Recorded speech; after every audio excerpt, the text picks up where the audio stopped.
City commuters bracing for a month-long shutdown. The 10 o'clock news starts right now. And good evening. Thanks for being with us. I'm Steve Lacey. And I'm Natasha Verma. We begin tonight with the latest on President Donald Trump's immigration crackdown and the number of arrests that have been made. U.S. Immigration and Customs Enforcement officials posting new stats on X a short time ago, saying they made more than 1,100 arrests today compared to 956 on Sunday and 286 on Saturday. Let's get the latest now on where things stand tonight from Sharon Crowley. Hi, Sharon. Hi, Natasha and Steve. Say tonight, President Trump was boasting to House Republicans about the number of deportations of illegal immigrants happening in his first week in office. He spoke to Republicans who were gathering for a policy meeting at the Trump National Doral Golf Resort in Miami. Now, the president says the Department of Homeland Security will continue these raids, including here in New York City, he says, to root out illegal immigrants who've committed serious crimes.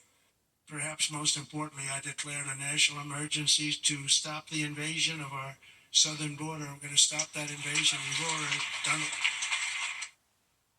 And federal agents have been conducting raids in sanctuary cities across the U.S., including in this area. Immigrant advocates say it's having a chilling effect in many communities, especially after President Trump directed ICE agents to go into schools and churches if necessary. The mayor of Paterson, New Jersey, says fear is spreading. There are people in Paterson who are panicking. In fact, a very prominent priest called me yesterday and said that there were parishioners who came to him crying tears of fear. We're also receiving reports that people are not going to work, that children are not going to school, and people are reluctant to go and even visit their doctor. Well, during this last weekend, President Trump had a showdown with Colombia. The president of Colombia refused to accept flights filled with deported migrants from the U.S. It prompted President Trump to threaten the South American country with tariffs. Colombia's president quickly had a change of heart. Tonight, the president also raising some eyebrows when he suggested he also wanted to deport legal U.S. citizens who are violent repeat offenders. If they've been arrested many, many times, they're repeat offenders by many numbers. I want them out of our country. I also will be seeking permission to do so. We're going to get approval, hopefully, to get them the hell out of our country along with others. Let them be brought to a foreign land and maintained by others for a very small fee as opposed to be maintained in our jails for massive amounts of money, including the private prison companies that charge us a fortune. Well, DHS tells Fox News that ICE agents will descend on New York next, and the target list is going to expand to include more than 1 million fugitives who've already had due process, Steve. So more to come. All right. Thanks, Sharon. And President Trump expected to sign several executive orders focused on the military. His actions may include banning transgender forces, eliminating the military's DEI programs, and reinstating troops who refuse to get the COVID-19 vaccine at their former rank and with full pay. It comes as Defense Secretary Pete Hegseth spends his first day at the Pentagon.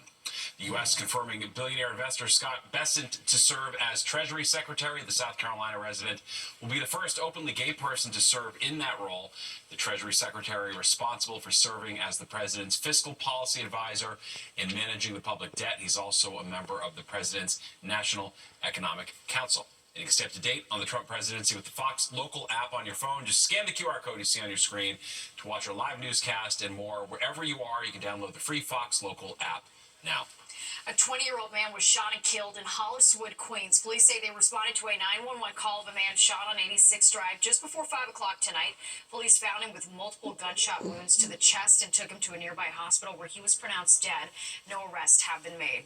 And breaking news tonight, Governor Phil Murphy announcing that he's amending New Jersey's lawsuit to stop congestion pricing. New Jersey originally sued the MTA on the grounds that environmental impact studies were inadequate. Well, Murphy now claims the MTA changed the tolling plan that had been approved by the Federal Highway Administration in 2023, and that federal law was violated when the altered tolling plan was allowed to start without adequate reevaluation. We reached out to the MTA tonight. A spokesperson would not comment on Murphy's new claims.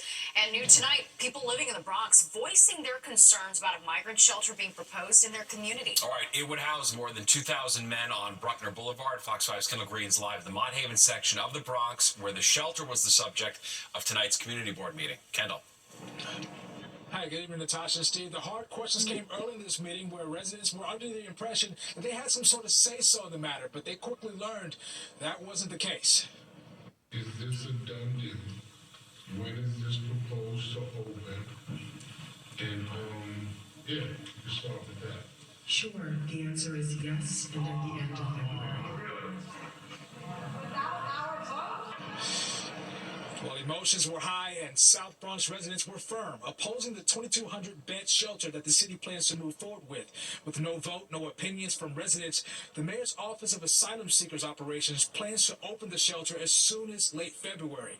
Now, Camille Joseph Varlick, the city's deputy mayor of administration, had to take some tough questions from residents, admitting communication could have been better throughout the process.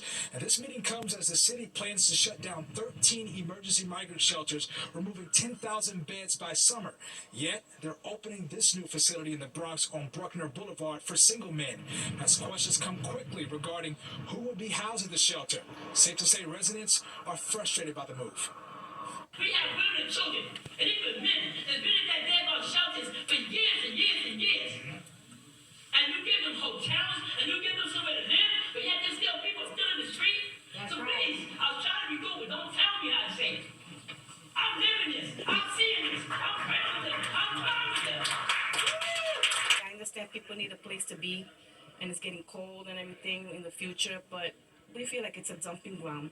We're getting the jail right across the street, and now we're going to get a 2,200 bed for homeless men.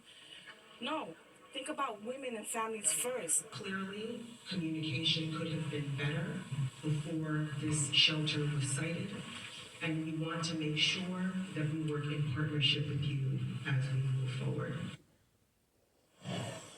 Now, a little about this shelter. Officials said the 7th-floor facility will have 24/7 on-site security, as well as an 11 p.m. to 6 a.m. curfew. And in addition to that, community-based organizations on site to help those asylum seekers. And again, it's set to open as soon as next month.